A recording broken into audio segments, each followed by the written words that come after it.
Bayan ng Bayambang po ito mga sir, mga madam. Yan po yung harap ng property, nakabakod siya. So meron ng mga kuryente dito, wifi at malapit sa high school. At the same time, meron na siyang nawasa dito sa lugar na ito. Kaya wala pong magiging problema mga sir, mga madam. Sana tingnan natin sa loob para po makita po ninyo ang property. Good morning mga sir. Dito sa Bayambang, Pangasinan. So meron tayong tinitingnan dito na residential area. Mga 50 to 80 meters from high school. Tapos elementary malapit lang din. So ito siya. Pumasok na ako dito sa loob kasi may mga nag-uusap sa labas. Masyadong maingay. So doon, mga konsiguro yan. Mga nasa 35 meters more or less yan. 35 meters more or less, may bakod siya, may gate. Ayan, ang bakod naman niya dito sa side ay mga ano lang, concrete post. Ayan, concrete post lang. So may mga tanim siyang chiko. Ito yung chiko mga, ayan, chiko sa dalawa, tatlo, apat, lima. Limang chiko yung nandito. Tapos meron siyang, ewan ko kung ano yan, parang mahogany. Ayan. So dito sa harap meron siyang saging, suha, then makopa. Ayan. So hindi ko alam kasi nakapasok tong dito sa part na ito yung mga mahogany. Ayan. So hindi natin sure kung dito yan, pero pasok sa property kasi nakapasok sa bakod tulad nito. Pasok sa bakod. Tapos meron pa dyan, tingnan natin kung ano yung mga tanim dyan. Meron siyang isang mangga. Ayan. Ewan ko lang kung iisa o baka may kasama pa. So 1, 2, 3, 4, 5 na chiko. Ayan, baka meron pa dito mga saging ito eh. So napakagandang residential area. So 1,200 per square meter nga lang ito mga sir, mga madam. Pero maganda naman kasi Bayambang po ito. Talagang mahal na po dito sa Bayambang mga sir. So pwede ka dito magtayo ng bahay. Dating may bahay ito pero wala na, sinira na. So dyan yung boundary niya. Ayan, sa part na yan. Dito may mga mahogany pa rin. Pasok pa rin sa property. Ayan. At ito, marami pa yan. So yung puno na yan, hindi ko alam yung isa man taas. So mga saging pa rin yung nandito mga sir, mga madam. Tapos may pasok pang mangga na isa. May kawayan, di natin alam kung makukuha yan kasi nandun naman sa yung bakod niya sa likod. Parang pasok naman mga sir kasi nandun yung concrete post sa likod. So pasok yung kawayan. So mangga dalawa, mahogany marami po, tapos saging marami. Dito pwede kang magtanim dito mga sir. So kung gusto mong set back yung bahay mo, maganda rin. So napakaganda ng property na ito. So along Barangay Cemented Road siya. So wala namang maging problema sa papel kasi pangalan daw ng seller natin. Pero i-double check natin, makakausap natin mamaya yung seller natin mga sir, mga madam. So napakaganda ng property na ito. Ang kagandahan, meron kang fruit bearing trees na chiko. Ayan, pangarap ko yung magkaroon ng chiko sa sariling property. Ito malaki na, aani ka na lang mga sir. So ayun po, 1,200 square meter, titled, seller din naman.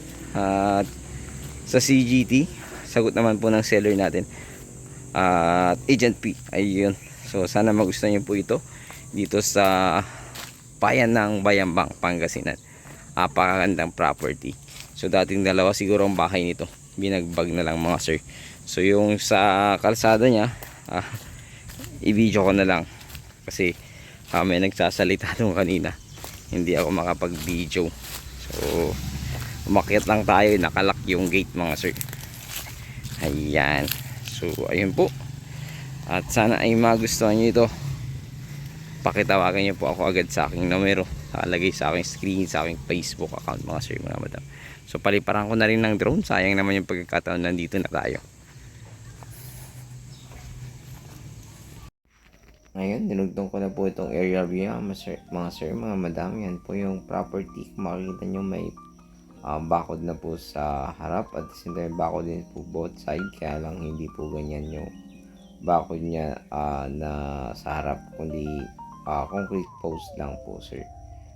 Ayan, kung makikita nyo, kitang kita po dito yung para siyang rectangle na shape kasi pahaba po siya. So, hanggang dun sa may mga kawayan sa likod. Ayan, mula dito sa harap. 35 meters frontage, pahaba. Ayan, ganun din po yung kanyang lapad hanggang sa likod mga sir, mga madam. So, ayan, tulad ng sabi ko, may doon siyang fruit-bearing trees. And at the same time, meron siyang kawayan na nakapasok sa property. So, hanggang doon siya sa mga kawayan. Pahaba po siya. At kitang-kita po na residential area na po siya. Meron ng nawasa. Meron po siyang mga line po meron pong wifi, mga ganun. Ayan po yung mga saging. At the same time, yung mga kawayan na yan nakapasok po sa ating property na inaalok po sa inyo mga sir, mga madam. So, ang likod po niyan, mga farm lot or palayan, mga sir. So, ayan, kung makikita nyo po dun sa left side, dun sa taas ay may maluwag po doon. Yun po yung National High School. So, ang elementary school dito mga sir, mga madam, ay malapit lang din po. Yan po yung kawayan mga sir. Meron pong nakuha dyan at yan po yung boundary ng property. So, ang kagandahan nito ay pangalan daw po ng ating seller at the same time wala pong extrajudicial settlement. So, 1,200 per square meter. Negotiable pa naman daw ayon sa ating seller po mga sir, mga madam. So, ganyan po yung shape ng property. Hindi ko na po nilakahan kasi kita naman po yung bakod po niya mga sir. Kung ano po yung lapad ng bakod, ganyan din po yung lapad hanggang sa likod mga sir, mga madam. So, kita naman yung mga saging. Yan po yung may yung property na po ang may saging sa part po niya. So, papakita ko lang po itong National High School. Ayan. Okay. Ayan. Makikita niyo po yung yan po ay National High School ng barangay na yan po ng property. So, 1,200 per square meter. So, ayan, kung magustuhan nyo po ito ay pakitawagan nyo lang po ako sa aking numero nakalagay dyan sa aking screen, WhatsApp and Viber. Facebook account nakalagay din po dyan. Maraming salamat.